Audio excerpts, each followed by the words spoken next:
mabagal ka dapat. Kung hindi, pwede kang ma-slide. I mean, so guys, hindi na ako masyadong natutuwa dito sa snow. Kaya yung aking nilalakaran. And, so guys, sa bida-bida, syempre nauna ako. Hi guys, so nakalapag na ako dito sa may Tromsø, Norway. It's currently around 12:03 na ng Sunday and my Airbnb was very accommodating kasi alam niya, tinanak niya yung aking flight if nakaland na ako. And then, wala na kasing bus nun. So, ang ginawa niya ay nag-offer siya ng Uber ride. So, actually, it's not actually half the price, pero lower than that.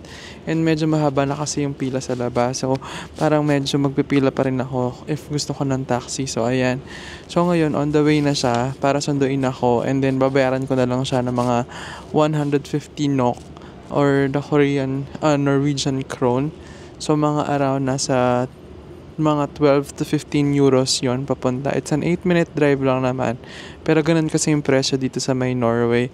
Ngayon, gabi is sobrang nagsasnow.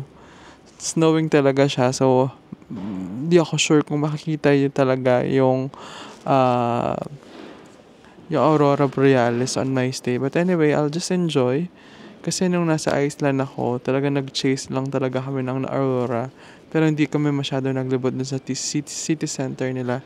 So, for this trip, bala ko is talaga maglibot. So, anyway, first impression, ang ganda ng airport nila. Safe naman yung feeling ko nung nagland kami, although nagsusnow.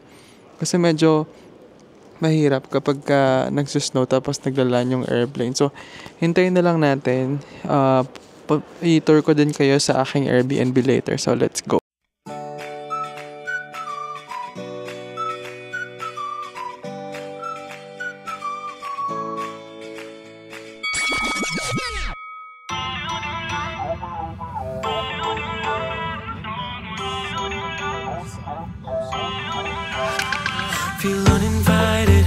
So hi guys, nandito na ako ngayon sa Airbnb ko. Medyo mahina lang yung speaking ko kasi baka marinig nila ako sa taas. But anyway, nandito ako sa Airbnb ko ngayon. So it's a shared, hindi naman shared room, pero may sarili akong room sa isang bahay.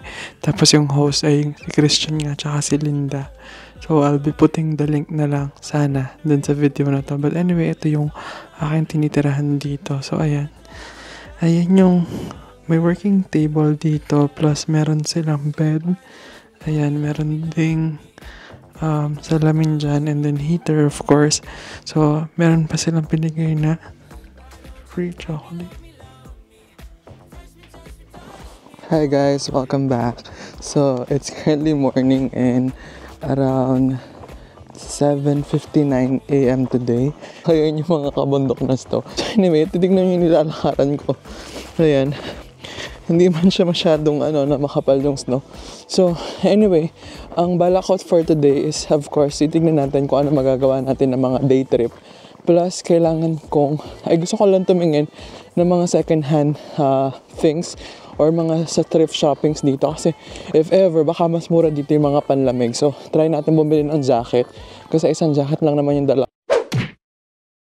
Hi guys, so galing ako ng grocery store. I think it's Eurospar grocery store or something. And one of the tipid tips ko kapag nagta-travel is normally, parang once a day lang ako kumakain sa restaurant, and then I do some grocery shopping for my breakfast, and probably nag-intermittent fasting din ako. So minsan sa dinner, hindi na din ako masyadong kumakain. But anyway, for the day, I bought some burger patty. So yun yung magiging breakfast ko, plus iced cappuccino. So ano nga pala yung view ko? Actually masarap siya.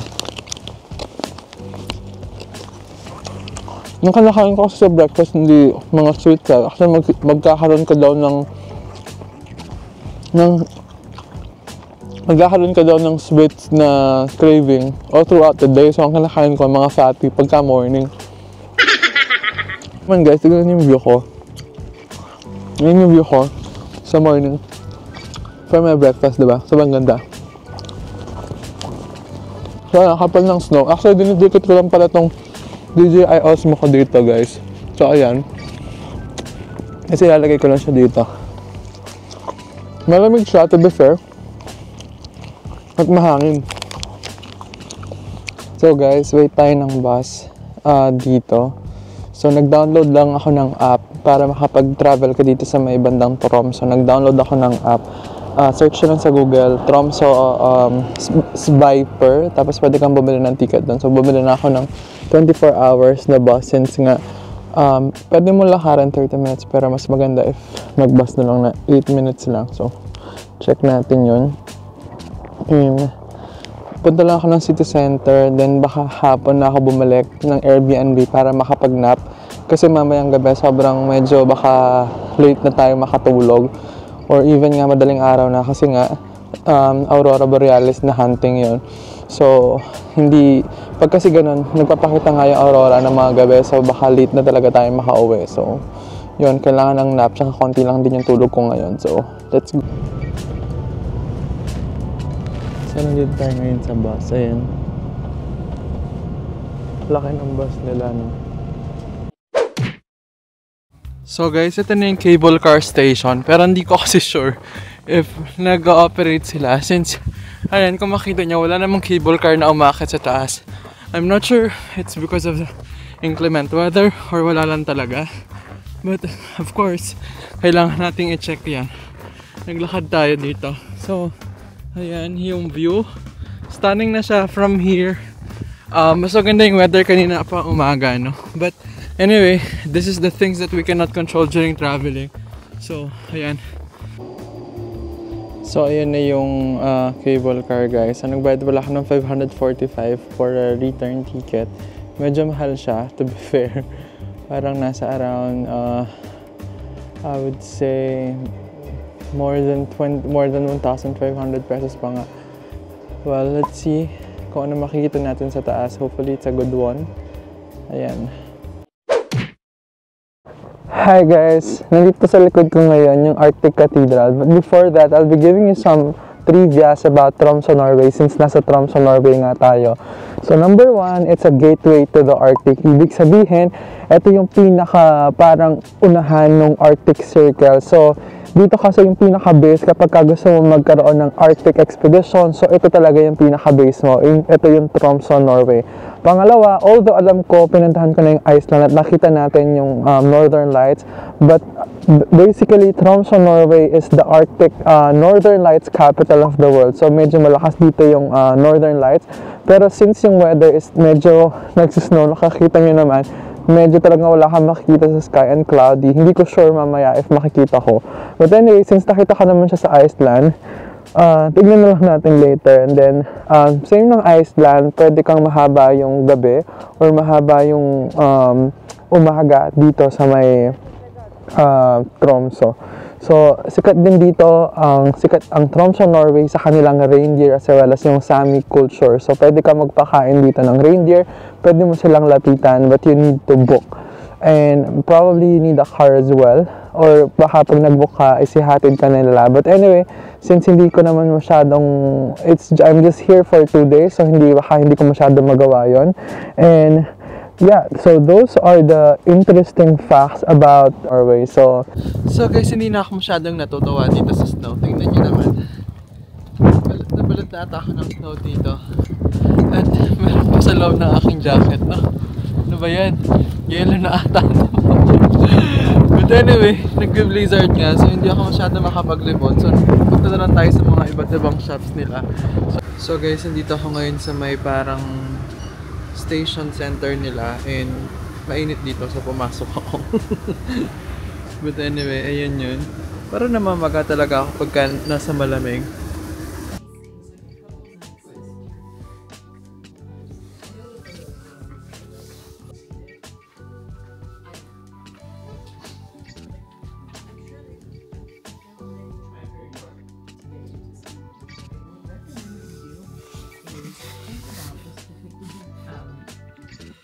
If you would rather do a minibus or a big bus, kind of have that discussion between the two of you.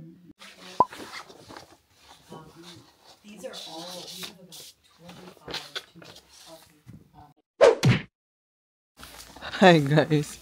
So it's currently around 4 p.m. here in Tromsø, Norway, and tignan nyo naman, sobrang lakas ng snow and sobrang kapal na din ng snow. Ang hirap na din maglakad. But I really don't know if matutuloy pa yung aming Northern Lights later. Sabi ng operator, matutuloy daw because we are even driving up until Finland just to find a spot na pwede kang mag Northern Light excursion. Ngayon, ang pupuntahan ko ay titingin ako sa city center ng pwedeng shoppingan ng I think bonnet and then chocolates. Medyo masarap yung chocolates nila dito, so tignan natin kung makakabili ako. And magbabas ako guys papunta doon. 30 minutes yung paglalakad, kaya lang dito sa snow na to hindi na siya pwede. Ayan guys, tignan nyo, ayun yung aking nilalakaran and nababasa na kasi din yung osmo ko. So anyway, so hi guys, nandito ako ngayon sa may bus station nila. And hinihintay ko, check natin kung may darating na bus. I'm currently now at their city center. So ayan, kung makita nyo yung nasa likod ko, ito yung church. I'm not sure kung ano yan. But anyway, bumili na pala ako ng aking bonnet. So ayan, makita nyo dyan is Tromsø, Norway. Ayan, hindi rin sinahagin na, pero para mas safety na din yung buhok ko. But anyway, ito yung kanilang city center, kung makita nyo. Ayan, pwede kang mag-shopping dito. Actually, ito yung isa sa pinaka-pwedeng puntahan dito. Isang straight siya na daan. Tapos, nandyan yung kanilang shopping centers. Tapos, ayan, paggabi, I think medyo okay siya mas okay ata siya pagkagabi. So, ayan yung kanyang city center. It's currently around 6:15. And kailangan kong pumunta na din kasi yung meet up namin is around 6:30. 4 minutes na lakad lang naman. So, di naman ako madelate. So, ayan yung kanyang ganda kapag kagabi. Although medyo kaaga lang nagsasara yung kanilang mga stores around 6 p.m. nagsasara na. Tapos 11 dun pa lang nagbubukas or even 12 pa nga. Tapos ayan, this is the Tromsø Spare Bank. So ayan. So guys, sa bida-bida syempre nauna ako. But anyway, let's see. Dito na kami ngayon sa may Get Your Guide. So ayan yung boss. Sobrang malaki niya. Nothing to lose since nakita ko naman siya sa Iceland, but let's see here. They're not percent confident that they will do or we will see it, but there'll be girls across the nation that'll eat this up. Babe, I know that it's just over. Could you